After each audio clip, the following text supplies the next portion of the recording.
semuanya, selamat datang di sesi pembahasan kita kali ini. Hari ini kita bakal ngomongin sebuah pahlawan tanpa tanda jasa dalam peradaban manusia. Sesuatu yang sebenarnya bersembunyi tepat di depan mata kita setiap hari. Sesuatu yang kalau nggak ada dia, sejarah, sains, dan seni mungkin nggak akan pernah bisa diwariskan sampai sekarang. Iya, tebakan Anda benar banget, kita bakal ngebahas tentang kertas. Coba deh luangkan waktu sejenak, terus perhatiin sekeliling Anda. Ada buku, majalah, kemasan paket belanja online yang baru aja datang, sampai tisu di atas meja. Pertanyaannya, seberapa jauh sih kita benar-benar mengenal kertas? Kita nyentuh material ini setiap hari. Kita pakai tanpa mikir panjang, tapi tahukah Anda, di balik lembaran tipis ini tuh tersimpan kejeniusan teknologi selama ribuan tahun?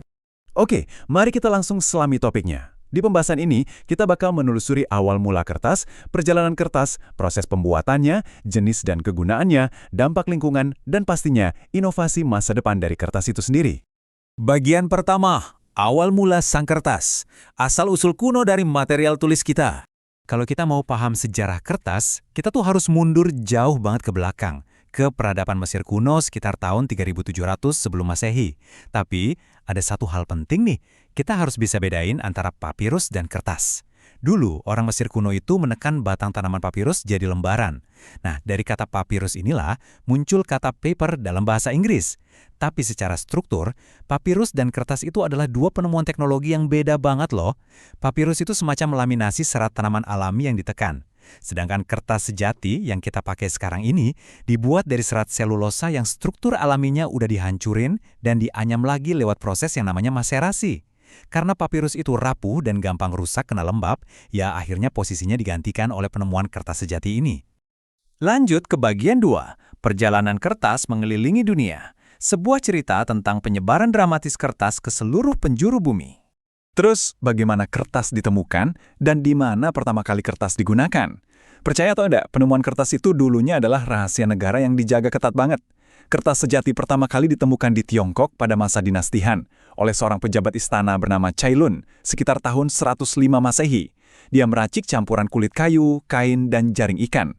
Dari sana, inovasi ini mulai merembes pelan-pelan keluar. Dan hebatnya, di abad ke-7 teknologi kertas ini udah sampai ke Indonesia. Lompatan besarnya baru terjadi di abad ke-8, waktu rahasia ini jatuh ke tangan dunia Islam setelah pertempuran Talas, yang langsung memicu berdirinya pabrik-pabrik kertas di Baghdad.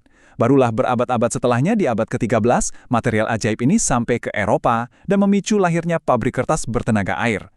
Nah, dalam sejarah perkembangan kertas ini, ada satu poin yang super krusial, apalagi buat sejarah Nusantara kita, yaitu peran kertas Ponorogo. Bayangin aja, sejak abad ke-7, masyarakat di Ponorogo itu udah bisa bikin kertas dari kulit kain lokal. Kertas ini tuh tahan banting lawan cuaca tropis kita yang lembab, makanya jadi andalan para biksu Buddha dari era Sriwijaya sampai Mataram kuno. Nggak cuma itu, kertas Ponorogo juga jadi kanvas buat seni wayang beber di zaman Majapahit. Dan seiring berjalannya waktu, pas Islam masuk, bahan yang sama dipakai buat nulis naskah-naskah Al-Quran di berbagai pesantren. Ini benar-benar jadi bukti nyata gimana lembaran kertas bisa menyatukan berbagai era, budaya, dan agama di Nusantara. Masuk ke bagian 3, proses pembuatan kertas. Sains di balik setiap lembarnya. Kalau Anda penasaran gimana sih kertas dibuat di era modern, sains di masa revolusi industri benar-benar mengubah segalanya. Dulu bikinnya manual pakai tangan, sekarang mesin industri modern bikin gulungan kertas raksasa tanpa henti. Prosesnya gampang diingat, ada 3 langkah utama. Pertama, pulping. Di sini kayu diurai dan dihancurkan sampai jadi bubur serat. Kedua, pressing. Bubur ini disebar ke jaring yang bergerak cepat banget, lalu ditekan kuat-kuat buat meres airnya. Dan ketiga, drying. Sisa air dihilangkan sampai tuntas dengan melewatkan lembaran basah tadi ke deretan silinder pemanas uap bersuhu super tinggi. Nah, rahasia kualitas kertas itu ada di tahap pertama tadi, yaitu pulping. Ada 2 cara nih, kimiawi dan mekanis. Chemical pulping itu memasak kayu pakai bahan kimia buat melarutkan zat bernama lignin. Lignin inilah yang bikin kayu jadi kaku. Kalau ligninnya hilang, kita bakal dapat serat selulosa murni yang kuat dan bisa diputihkan dengan sempurna. Ini alasannya kenapa buku-buku premium halamannya tetap putih bersih. Di sisi lain ada mechanical pulping, yang secara harfiah cuma menggiling kayu aja. Prosesnya cepat, murah, dan jumlah kertas yang dihasilkan sangat banyak. Tapi ya itu, ligninnya tetap nyangkut di sana.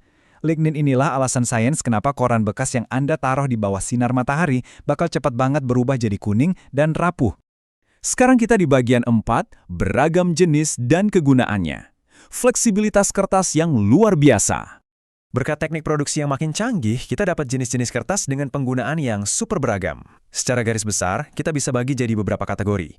Ada buat pencetakan, kayak kertas HVS buat di kantor, atau art carton buat majalah yang mengkilap itu.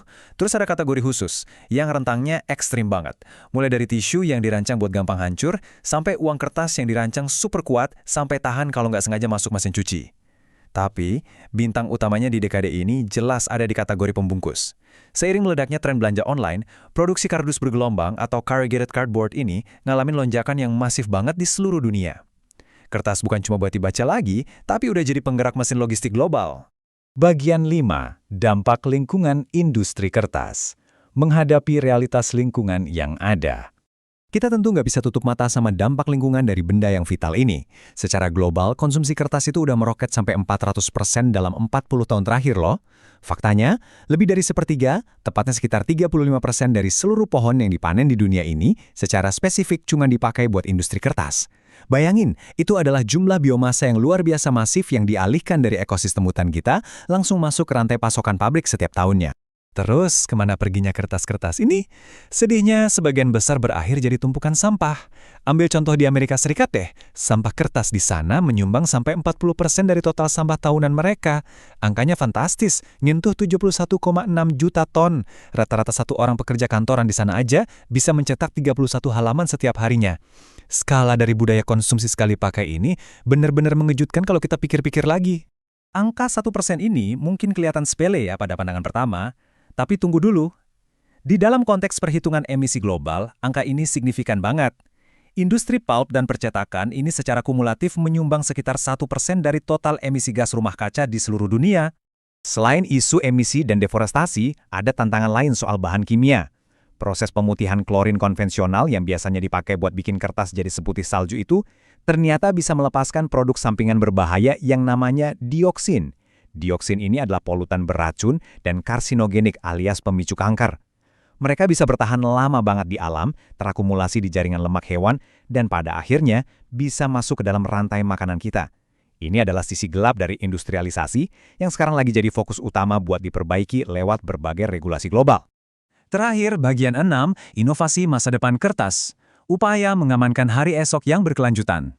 Kabar baiknya nih, ngomongin masa depan kertas, industrinya nggak diam aja nerima tekanan ekologis ini. Mereka terus berevolusi secara fundamental. Sekarang, produsen modern mulai berinvestasi memproduksi kemasan yang 100% biodegradable dan bisa dikomposkan, ngasih alternatif nyata yang lebih ramah alam buat menggantikan plastik sekali pakai.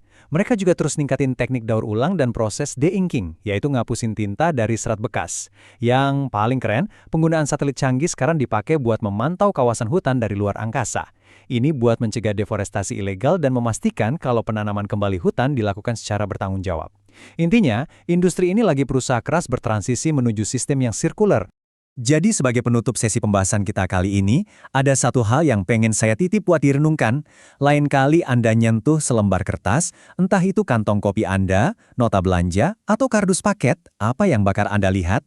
Apakah itu cuma sekedar pembungkus murah yang bakal langsung dibuang ke tempat sampah? Atau Anda sekarang bisa ngeliat warisan 2000 tahun kejeniusan umat manusia yang saat ini sedang terus berevolusi demi menjaga keberlanjutan planet kita? Teruslah belajar dan pastinya teruslah bertanya. Sampai jumpa di pembahasan berikutnya.